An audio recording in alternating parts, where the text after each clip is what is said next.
بہت افسوس کی بات ہے کہ پاکستان کے نوجوان نا امید ہو کے مایوس ہو کے اس ملک سے بھاگ رہے ہیں، اور بھاگ کے جب وہ غیر قانونی طریقے سے کسی ملک کی سمندری حدود میں داخل ہونے کی کوشش کرتے ہیں تو بہت سے نوجوان جو ہیں وہ حادثات کا شکار ہو کے اپنی زندگیوں سے بھی ہاتھ دھو بیٹھتے ہیں۔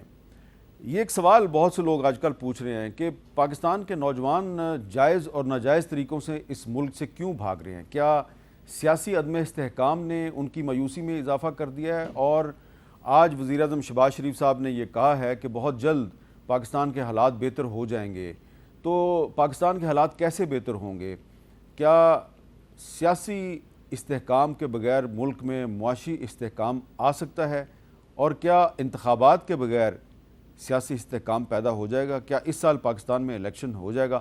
بہت سے سوالات ہیں جس پہ ہم بات کریں گے، اور ہمارے ساتھ آج موجود ہیں گفتگو کے لیے فیصل واڈا صاحب، سابق وفاقی وزیر ہیں، اور سینیٹر مصدق ملک صاحب، وزیر مملکت ہیں برائے پیٹرولیم، اور مولانا ہدایت الرحمان صاحب جو کہ سربراہ ہیں حق دو بلوچستان تحریک کے، اور ایک لمبی قید کاٹنے کے بعد سپریم کورٹ کے حکم پہ رہا ہوئے ہیں۔ بہت شکریہ مولانا ہدایت الرحمان صاحب، آج آپ ہمارے ساتھ ہیں۔ پہلے تو آپ یہ بتائیں کہ آپ کا تعلق گوادر سے ہے، بلوچستان سے ہے، تو یہ جو ایک امپریشن کریٹ ہوا ہے کہ پاکستان کے نوجوان بڑے نا امید ہیں، بڑے مایوس ہیں، کیا یہ امپریشن درست ہے؟ بسم اللہ الرحمن الرحیم۔ بہت شکریہ حامد صاحب، آپ نے میں گوادر کا ایک ماہی گیر کا بیٹا ہوں، آج آپ نے مجھے یہاں دعوت دی ہے، اور میں صرف فقط اس لیے آیا ہوں شکریہ ادا کرنے اپنے ان بھائیوں کا، ان ساتھیوں کا، انہوں نے مشکل وقت میں گوادر کے ماہی گیروں کا، گوادر کی ماؤں بہنوں کا ساتھ دیا۔ آپ نے بھرپور ہمارے لیے آواز اٹھائی، آپ کا بھی میں ماہی گیروں کی طرف سے، اہلیان بلوچستان گوادر کی طرف سے شکریہ ادا کرتا ہوں۔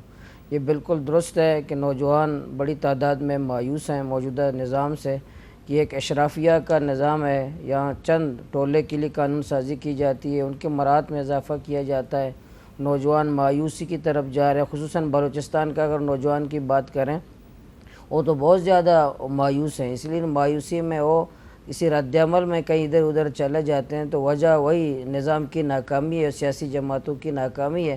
وہ مختلف وعدے اور دعوے کر کے آ جاتے ہیں، پھر اپنے مراعات میں اضافہ کرتے ہیں، نوجوانوں کو مایوس کرتے ہیں۔ اچھا، مصدق ملک صاحب، آپ پچھلے دنوں وزیر اعظم شہباز شریف صاحب کے ساتھ آذربائیجان گئے، اس سے پہلے بھی آپ نے بہت اہم کچھ معاہدے بھی کیے ہیں، اور آپ کی گفتگو سے اس میں بڑی امید نظر آتی ہے۔ تو ایک طرف آپ امید کی بات کر رہے ہیں اور دوسری طرف نا امیدی نظر آ رہی ہے، آپ کو کیا لگ رہا ہے کہ 2 مہینے بعد، 3 مہینے بعد پاکستان کدھر جا رہا ہوگا؟ دیکھیں، میں تو یہ سمجھتا ہوں کہ کسی بھی معاشرے میں اگر معیشت خراب ہو جائے تو ٹھیک کی جا سکتی ہے، اگر ثقافت میں کچھ گڑبڑ ہو جائے تو آپ انٹرفیئر کر سکتے ہیں، مگر اگر کسی معاشرے میں امید ختم ہو جائے تو پھر آپ کیا کریں گے؟ تو میں ہر ایک سے یہ کہتا ہوں، کل بھی میں نے یہ کہا ہے کہ نا امیدی ہماری چوائس نہیں ہو سکتی اب۔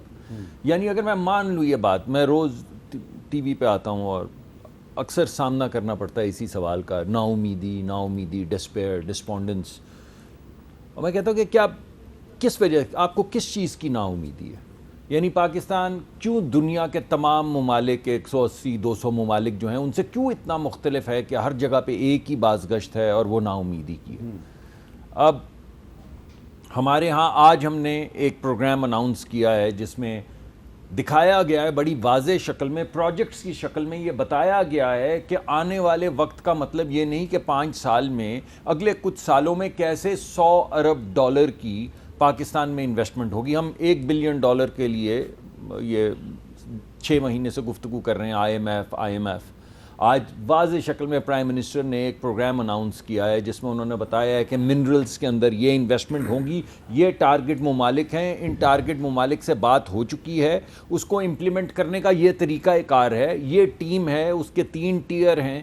اس طریقہ کار سے یہ والی کمیٹی ملے گی ہر ہفتے، یہ والی ملے گی ہر مہینے، یہ والی ملے گی ہر کوارٹر۔ آپ ابھی بھی پر امید ہیں؟ دیکھیں، مجھے نہیں سمجھ آتی کہ پاکستان میں کیا ایسی خاص چیز ہے کہ ماں سوا نا امیدی کہ ہم کوئی بات نہیں کرتے. میں تو اس سے سوال میں تو بالکل پر امید ہوں جی. اگر کوئی بھی شخص سیاست نوجوان جو ہیں نوجوان وہ ٹریول ایجنٹس کو 22 لاکھ 23 لاکھ روپیہ دے کے پاکستان سے بھاگتے ہیں, خود پیسے دے کے بھاگتے ہیں, یعنی کہ پیسے دے کے بھاگتے ہیں اور موت کا شکار ہو جاتے ہیں. دیکھیں میر صاحب, پہلی بات تو یہ کہ کوئی بھی پہلے تو میں بہت تعزیت کرتا ہوں, میں بڑی افسوسناک وہ خبر ہے جس میں اتنے لوگوں کی جان ضائع ہو گئی, مگر اس میں جہاں اور بہت سے سبق ہیں جس میں سے ایک یہ ہے جو نقطہ آپ اٹھا رہے ہیں. ایک سبق یہ بھی ہے کہ اللیگل ایکٹیویٹی یا ہیومن سمگلنگ تو کوئی مناسب طریقہ کار نہیں ہے.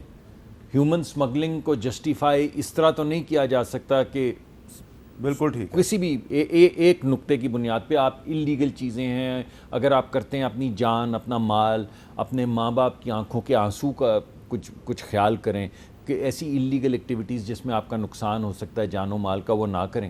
مگر امید کے لیے تو میں یہ سمجھتا ہوں کہ ہم پہ فرض ہے یہ ٹھیک ہے کہ ہم مثلا روز آتے ہیں. میں نے کل بھی اگزامپلز دی ہیں کہ پاکستان میں یہ ایک سیلانی ٹرسٹ ہے, آغا خان کا ٹرسٹ ہے, ہمارے باہر کے رہنے والے لوگ پاکستان میں بہت سے پروگرام چلاتے ہیں. حکومت کا بسپ کا پروگرام ہے, لیڈی ہیلتھ کے ورکر پروگرام ہے, 12,000-14,000 میگا واٹ بجلی بھی لگی ہے اس ملک میں. 1.2 بلین کیوبک فٹ کے جی شوکت خانم ہسپتال ہے, بہت اچھا اس کی اگزامپل ہے. یہ تمام چیزیں ہمارے سامنے, تو کاہے کی اتنی نا امیدی؟ ہم مشکل وقت سے گزر رہے ہیں, اس میں کوئی بات نہیں, اس میں کوئی شک نہیں کہ ہم مشکل وقت سے گزر رہے ہیں, مگر نا امیدی کاہے؟ بالکل ٹھیک ہے.